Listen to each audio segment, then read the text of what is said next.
We're in today with another 1366 CPU, the E5506. It's kind of weird. I don't know why CPU Z says L5506, but it's E5506. We're gonna pair this CPU up with this RTX 2060 Super. Kind of cool video card, but doesn't need more than this video card, seriously. Actually, this is too much for this CPU. Considering this is a 2009 CPU, it's got 4 core, 4 threads running on 2.1 gig. This is kind of fantastic because it's on 80 watts maximum TDP, and hopefully it will generate enough FPS in order to benefit from this RTX 2060 Super. I don't know. It's an old CPU. It's an old 1366 CPU. The only question is, can you use it today? Theoretically, ideally, will be to find games that are making this CPU worthy of a system, you know, to have it in a computer and actually using it, because it's old and it's cheap and it's accessible, and theoretically you can still use it theoretically. Let's see how it's running today. Let's jump in, find a couple of games. All right, let's jump into GTA 5 and see how it's running. So it needs to be on DirectX 10, I'm not gonna lie. Low quality, normal quality, DirectX 10. I know because the CPU is not gonna hold really well. So, all right, we're in GTA Online with this E5506. See, actually in the software it says properly the name of the CPU, E5506. So let's jump in and see how it's running. I'm on normal details with 1080p, and I got like 35 FPS. Now you can actually see the cores are maxed out. Imagine the threads and stuff like that. It's just bananas, seriously. I'm not gonna lie. 20-30 FPS is not the ideal number, even if you have an RTX 2060 Super in your PC. Look at it, 10% load on the GPU. Now there is a temptation to say, why don't you put more details on this and it will balance the CPU? Well, at least now I have only the CPU that is stressed, you know. If I push the limit onto the GPU and give it more details, and then the GPU will become bottleneck, then both the CPU and the GPU will consume a lot of wattage, and then I still have 30 FPS because that's the maximum you can get. It's not like that if you stress the GPU you'll get all of the sudden 60, 80 FPS. No, it doesn't. It just balances the load on both of them. So it's not ideal in a wattage perspective, you know, just to give it load on the GPU, put more details and have the same FPS. No, it's not worth it. Let's go into the casino and see how it's running into the casino. So I got a 33 FPS average. Let's see how much it's now in the casino. All right, so in the casino I got like 25 FPS. Okay, and you can actually see it's just a little more horrible. It's not ideal in the casino, seriously. Lots of people here, and please don't give me any more cars because I have to upgrade them, and man, I don't have enough money. No cars. Money. I'll take RP instead of t-shirt and cars, seriously. The only thing I can do is distress this with render scale. What I can do is go into advanced graphics, put on frame scale and put it on 50. You can actually see going a little lower because I see the core with 70-80%, you know, not constantly maxed out. So what I will do is go into the settings, go into the graphics and put in graphics and put FXAA. Makes the edges just a little rounder, so it doesn't look that I'm 0.5 render scale. All right, so overall it's doing a fantastic job, you know. Apparently this is the limit on the CPU, you know, 70-80%, 90%, and but the core is like nearly every core is maxed out. So I'm not gonna lie, it's kind of weird to see a 2009 CPU working like this. It's kind of fantastic, you know, overall. Okay, let's jump into CSGO and see how we are doing with this game on 1080p. This is DirectX 9, so it will be ideal for this CPU because this CPU is 2009. So we need games like CSGO in order to make this experience good with this CPU. Averaging so many good FPS, it's a challenge for this. I'm not gonna lie, but you need to expect this kind of behavior from this CPU. You know, system RAM. Actually, I'm on the GPU side. So on the GPU, apparently, barely managed to get 20% load on this video card. It's not ideal, but this is what you get when you want to play with low details. It's kind of weird to see this video card running so low. Even the temperature indicates that, you know, like 46 degrees, because the CPU it's bottlenecking 100%. You know, look at the minimals and 1%. They're kind of horrible. You know, 1% is 31, not bad. You know, but minimal 8 FPS on minimal, no. Wow. On the CPU side, apparently, the effective clock is kind of weird, because you can see the 2.1 gig of on the core, that is the core clock, you know, but actually running only on 1.5, so the effective wattage, the maximum wattage on this computer, it's kind of weird, because the whole system is drawing 150 watts. So if the GPU is barely reaching 30% of the amount of it, let's say 50 watts on this, because then you can actually see the system and the CPU, it's balancing in between. So 150 watts, 50 watts the GPU, because barely managed to use like 30% on the from the wattage. So 50 watts on the CPU and 50 watts on the overall on the computer. So yeah, it's actually 150 watts. We're gonna jump into Dirt Rally and see how it's running, just in case we had enough with CSGO and GTA 5. Now on the graphics side, I'm on 1080p with ultra low settings, because I don't know how it's behaving. Maybe in the game I can raise the quality and see how it's running. But for the moment, let's jump in with minimal and see how the CPU is holding. All right, look at it, 100 FPS. The only thing I want to do is average some FPS, because apparently the GPU, it's not being stressed.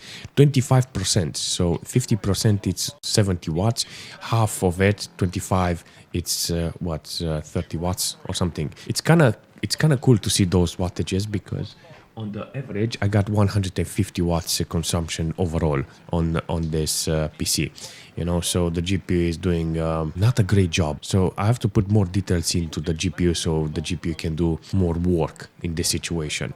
But I'm not gonna lie, it's kind of cool to see this video card not being stressed. Cool.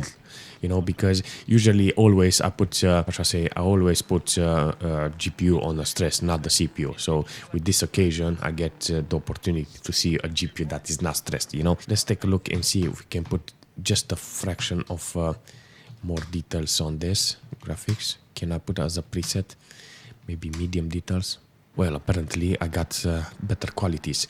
78 FPS on average. Let's see the minimals and 1%.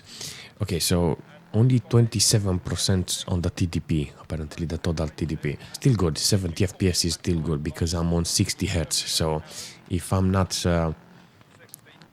under that 60 Hertz, then everything is okay. Apparently there are some dips with 39. So ideal would be on low details, how I was previously, not like this. It's okay, it's good to see the options that I have for this CPU. This is not the right GPU if you're asking me for this system, because it's an overkill, this RTX 2060 Super. Let's take a look and see how the CPU is doing. Okay, so the CPU, apparently, those cores are being maxed out, you know. So the effective clock is not 2.1, apparently. It's like it's not constantly 2.1, you know. So yeah, the temperature is good on the CPU. The load is nearly good, because I can actually see a couple of cores reaching 100%. But overall, the CPU it's on 80% loaded. So hence why I got this amount of FPS. But it's good. I got 1% in minimals. They are kind of cool. Let's jump into Crossout, because this is one of those games that will allow us to play properly with this CPU. So on video, I got like 2060 Super. Let me hide myself. I got the adapter here is 2060 Super. I got like full render scale. Everything it's on low. Texture quality it's on high. So there is no preset. You can actually put high quality. This is like a performance mode, because I activated legacy GPU compatibility. When I activate this and put it on high details, it acts like a performance mode from FORTNITE. All right, I got like playable FPS 80%. I got like high details with high texture. detail texture with this performance mode. It's good, you know, it's good, but just in case I know I can put it on lower detail so I can get more FPS. You can actually see that the CPU is not fully stressed, so... Ah, yeah. No more wheels. Got one more wheel here, come on. So good averages on this, seriously. I managed to kill him. I got no more wheels though. Oh my god, look at it. 90%. The CPU is maxed out, so there's no hope on actually holding. I have to lower the details, maybe play with the render scale in order to get that sweet performance. But overall, I got 100 FPS, 60% on minimal, 77 on 1%. The GPU is not loaded, 25%. This is what you get with the GPU, so not worth on getting a high-end GPU just to push it to the limit.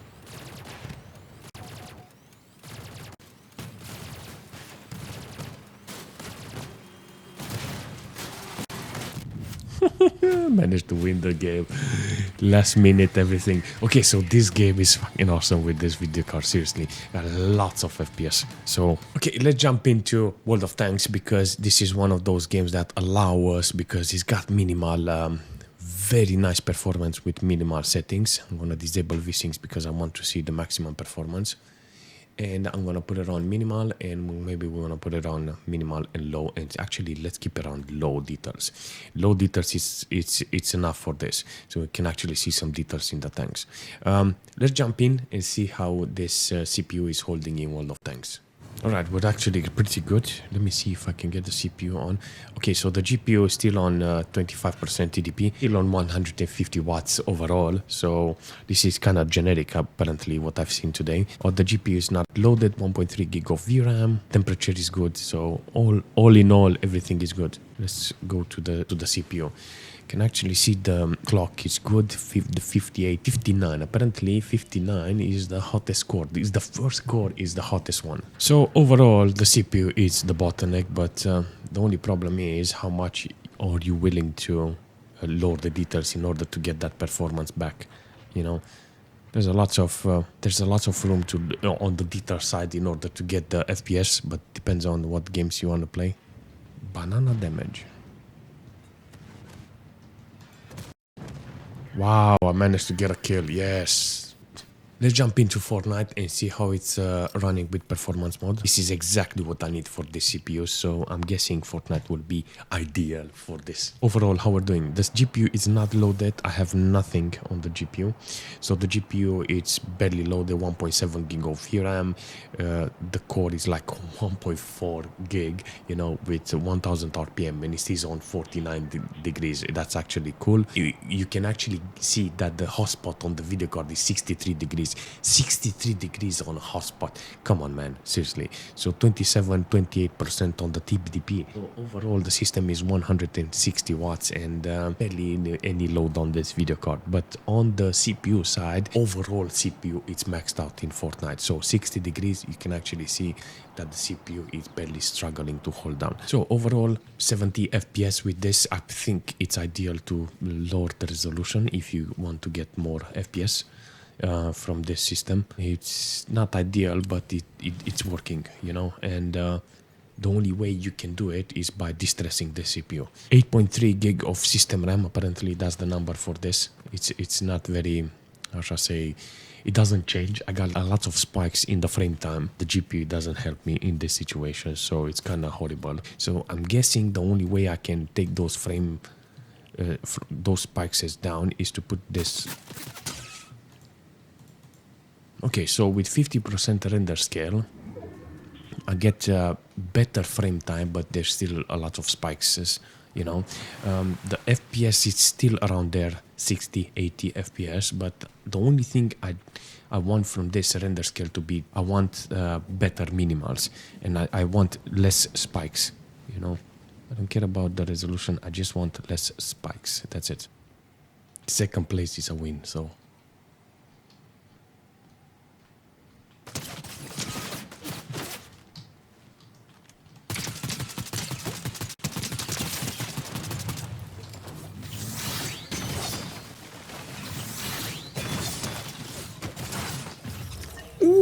Did I manage to win?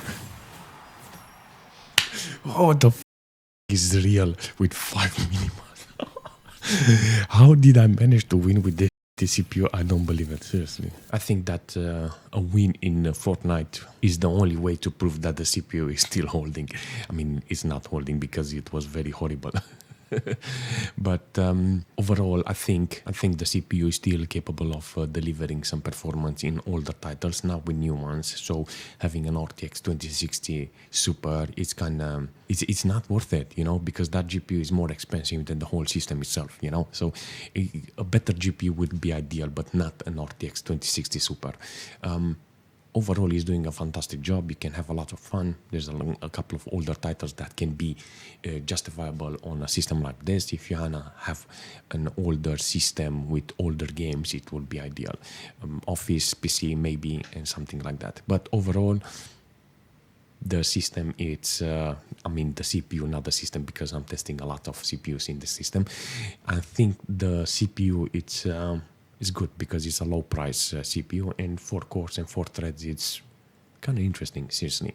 But if you manage to win a battle royale in Fortnite, then everything is acceptable, you know. So yeah, I think it's good overall to have other computers that you can rely on as backup. So this is one of those computers, this is one of those CPUs that enables you to have multiple computers. If you can know how to adjust it, if you know how to install it, you know how to optimize the system and use the CPU at its best, I think you can do a lot of things. So yeah, it's achievable. This CPU allows you to do some things that overall makes you feel better. That's it.